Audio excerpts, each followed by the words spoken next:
Assalamualaikum warahmatullahi wabarakatuh. Kami dari kelompok 3 unit manajemen proyek perangkat lunak yang berjudul Manajemen Integration yang beranggotakan saya sendiri sebagai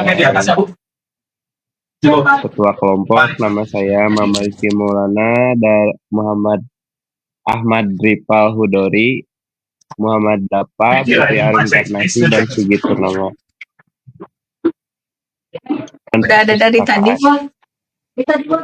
Proyek Sistem Informasi Absensi Pegawai adalah pengembangan sebuah sistem berbasis web yang dirancang untuk mengelola dan memantau kehadiran pegawai secara efektif dan efisien di sebuah organisasi atau instansi pemerintah. Sistem ini menggantikan proses manual pencatatan absensi dengan teknologi yang modern dan otomatis yang mencakup pencatatan waktu hadir, izin sakit, serta ketidakhadiran lainnya. Manajemen perencanaan. Definisi dan tujuan. Manajemen perencanaan adalah suatu proses yang melibatkan perumusan dan penyusunan sebagai aspek penting dalam suatu proyek, seperti ruang lingkup, tujuan, jadwal, serta sumber daya yang diperlukan. Proses ini bertujuan untuk menciptakan peta jalan yang jelas dan terstruktur, sehingga setiap langkah dalam proyek dapat dijalankan dengan efektif dan efisien. Dengan adanya manajemen perencanaan, tim proyek dapat memastikan bahwa seluruh tujuan yang ditetapkan dapat tercapai sesuai dengan waktu dan anggaran yang telah disepakati. Selain itu, perencanaan yang matang juga membantu dalam mengidentifikasi proyek resiko yang dapat menghambat jalannya proyek, serta menyediakan solusi yang tepat untuk mengatasi masalah yang muncul. Dengan demikian, manajemen perencanaan tidak hanya berfungsi sebagai panduan untuk pelaksanaan proyek, tetapi juga sebagai alat pengendali untuk memastikan kelancaran dan keberhasilan proyek dari awal hingga akhir. 1. Ruang lingkup proyek. Ruang lingkup proyek adalah batasan yang jelas mengenai apa saja yang akan dicapai dan dilakukan dalam proyek, termasuk hasil yang diharapkan, tugas-tugas yang harus diselesaikan, dan sumber daya yang akan digunakan. Pada aplikasi sistem absensi pegawai hanya diperlukan bagi pegawai Dinas Arsip dan Perpustakaan Kabupaten Cianjur. 2. Pimpinan untuk membantu kehadiran pegawai secara real time. Fungsi utama sistem. Yang pertama, mencatat kehadiran otomatis. Yang kedua, rekapitulasi kehadiran. Yang ketiga, pemantauan real time. Yang keempat, laporan kehadiran. Jadwal proyek. 2. Jadwal proyek. Jadwal proyek bertujuan untuk setiap dalam proyek sehingga dapat dijelaskan tepat waktu. Total durasi proyek dari dokumen 100 hari kerja. 3. Struktur organisasi proyek. Peran dan tanggung jawab tim. 4. Sumber daya dan biaya. Menghitung kebutuhan perangkat keras, perangkat lunak, dan tenaga kerja. Struktur organisasi proyek dengan Direktur Ai Musrifah ST Mkom, Project Owner Ahmad Rifai Azhari S.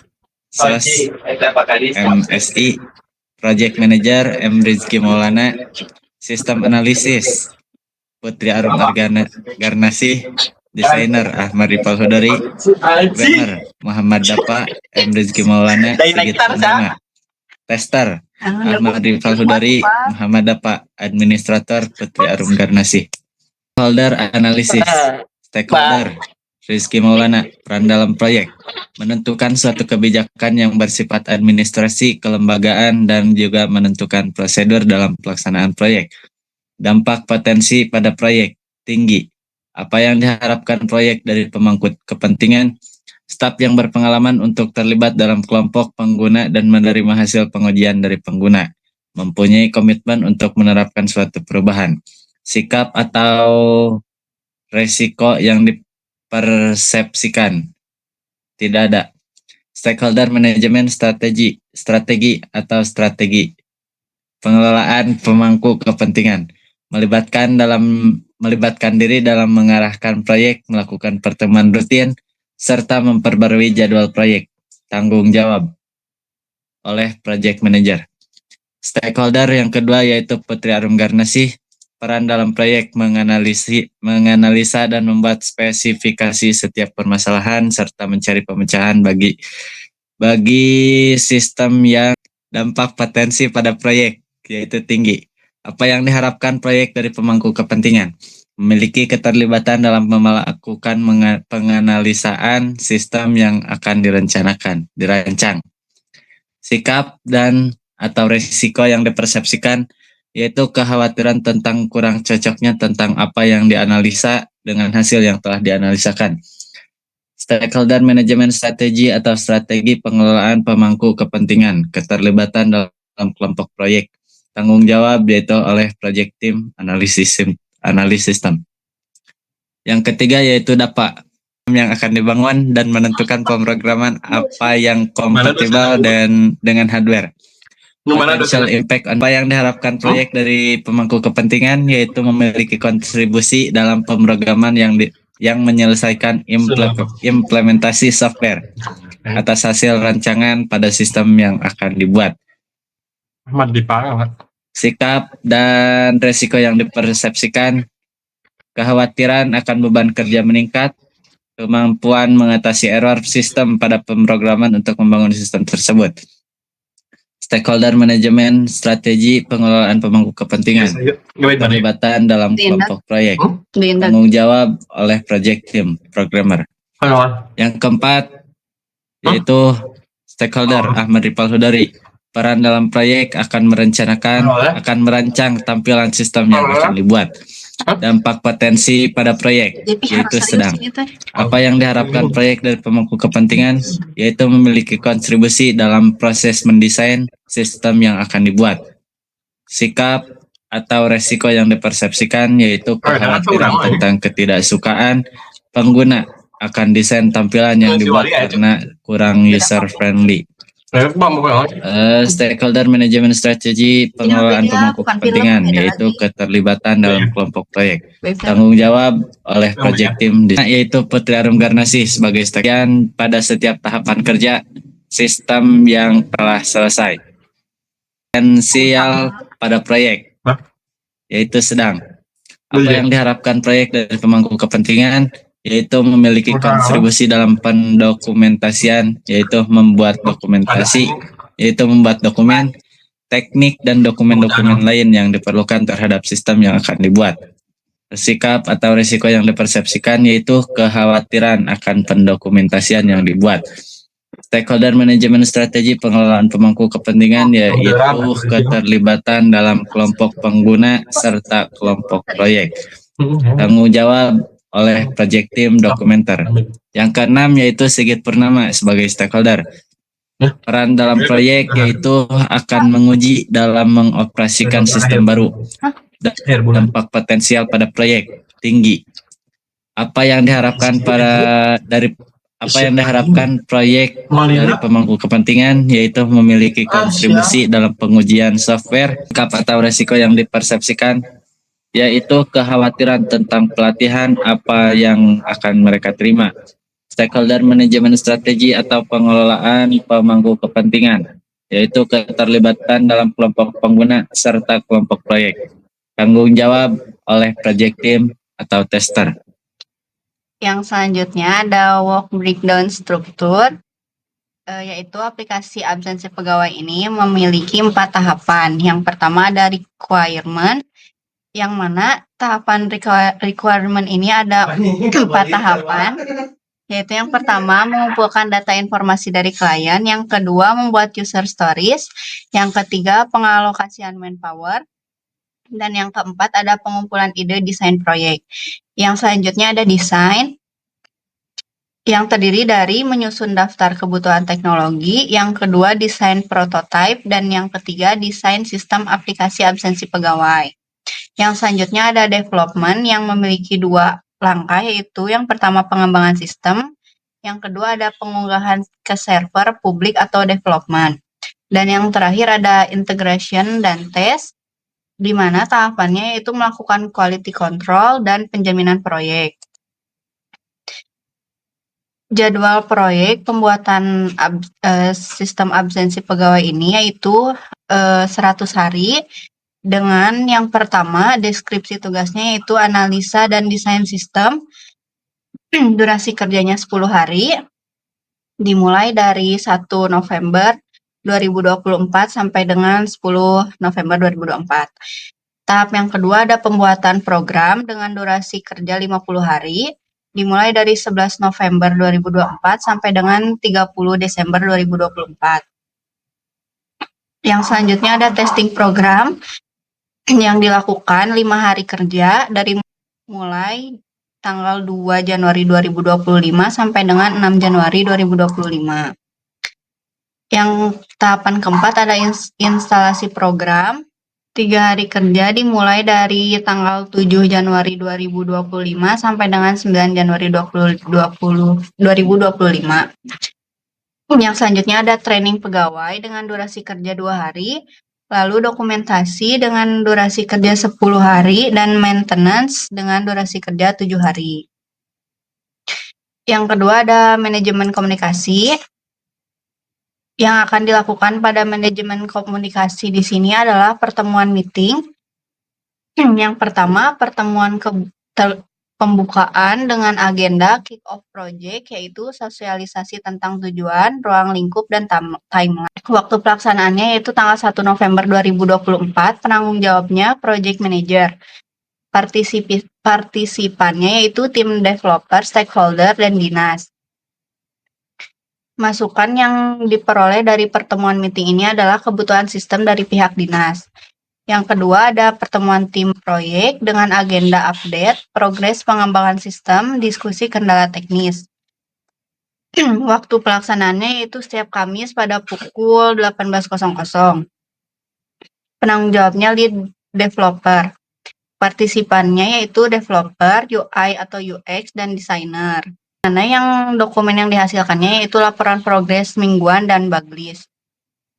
Yang ketiga ada pertemuan penutup dengan agenda finalisasi proyek, user acceptance test, dan serah terima pada tanggal 30 Januari 2025 dengan penanggung jawab project manager dengan partisipan tim proyek, stakeholder, dan dinas, yaitu feedback akhir, evaluasi UAT.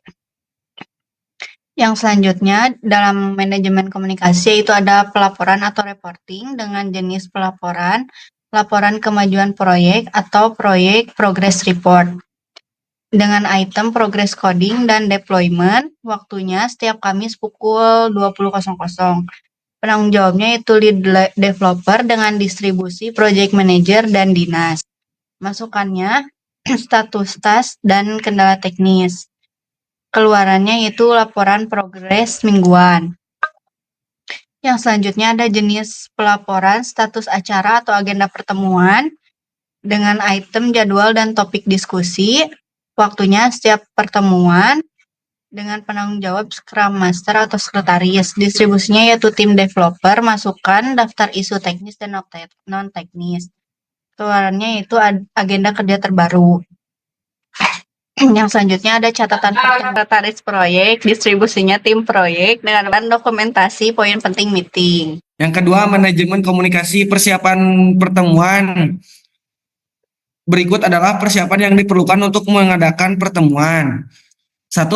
Persiapan administrasi, yaitu ada 2, tentukan tujuan, agenda, jadwal, dan daftar peserta, yaitu 1 lagi kirim undangan undangan resmi beserta agenda dan materi pendukung. Yaitu yang kedua ada persiapan lokasi dan fasilitas, yaitu pilih lokasi rapat fisik atau daring, siapkan perangkat seperti proyektor, laptop, atau platform rapat virtual. Pastikan semua peralatan diuji sebelum pertemuan. Yang ketiga, persiapan materi. Siapkan agenda, laporan progres, dokumen teknis, dan rencana kerja. Distribusikan materi kepada peserta sebelum pertemuan. Yang keempat adalah persiapan tim, yaitu tetapkan pemimpin rapat, notulen, dan pembicara yang bertanggung jawab atas presentasi. Yang kelima, persiapan teknis dan logistik. Pastikan koneksi internet stabil dan siapkan tautan rapat daring jika diperlukan. Sediakan konsumsi dan atur ruangan dapat baik dengan baik. Yang keenam, evaluasi dan tindak lanjut. Buat checklist sebelum rapat dan distribusikan notulen setelah pertemuan selesai. Dengan langkah ini, pertemuan dapat berjalan lancar dan mencapai tujuan yang diharapkan. Yang ketiga, manajemen risiko. Manajemen risiko adalah proses sistematis untuk mengidentifikasi, menganalisis, mengevaluasi, dan mengendalikan risiko yang dapat mempengaruhi pencapaian tujuan. Manajemen risiko adalah meminimalkan dampak negatif dari risiko, memanfaatkan peluang, dan memastikan keberlanjutan dalam operasional atau proyek yang sedang dijalankan. Kegagalan integrasi, kompatibilitas perangkat, migrasi, analisis kebutuhan, pengujian iteratif,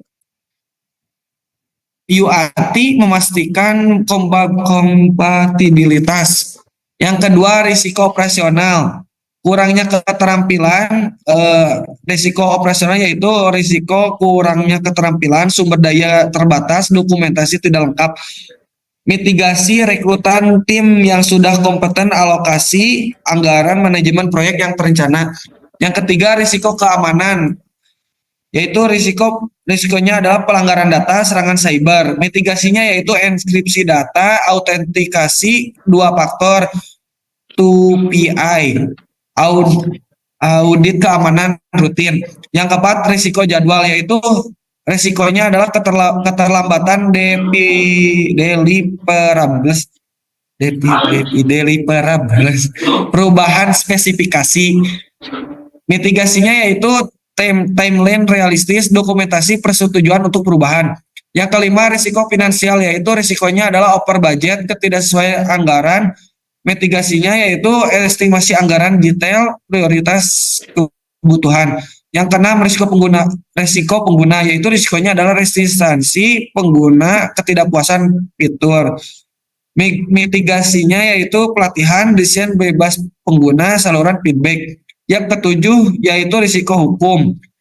Risikonya adalah ketidakpatuhan regulasi, pelanggaran lisensi. Mitigasinya yaitu konsultasi hukum, verifikasi lisensi perangkat lunak. Yang keempat adalah manajemen kualitas dan mutu. Manajemen kualitas adalah proses terkoordinasi untuk memastikan bahwa produk, layanan, atau proyek memenuhi standar kualitas yang telah diterapkan serta kebutuhan pelanggan. Fokus utamanya adalah pada perencanaan, pengendalian, peningkatan kualitas, dan pemenuhan ekspektasi stakeholder, yaitu tujuannya memastikan bahwa output sesuai dengan spesifikasi dan standar, meminimalkan kesalahan, cacat, dan pemborosan sumber daya, meningkatkan kepuasan pelanggan. Komponen utama manajemen kualitas yaitu ada 3 komponen, yaitu yang ke-1 perencanaan kualitas, quality planning, yaitu ada prosesnya menentukan standar kualitas yang harus dicapai, menetapkan metrik tolak ukur kualitas, contoh tingkat error maksimal, waktu respon sistem, keamanan data, mendefinisikan proses pengujian, inspeksi, dan evaluasi. Yang kedua adalah pengendalian kualitas atau bisa quality control, yaitu mengidentifikasi cacat, bug, atau error selama pengembangan. Melakukan pengujian perangkat lunak, yaitu yang ketiga peningkatan kualitas. Peningkatan kualitas yaitu ada beberapa proses, yaitu mengumpulkan feedback dari pengguna dan tim pengembang. Sekian presentasi dari kelompok 3. Mohon maaf bila ada kekurangan dan kesalahan. Wabillahi taufiq wal hidayah. Wassalamualaikum warahmatullahi wabarakatuh. Waalaikumsalam warahmatullahi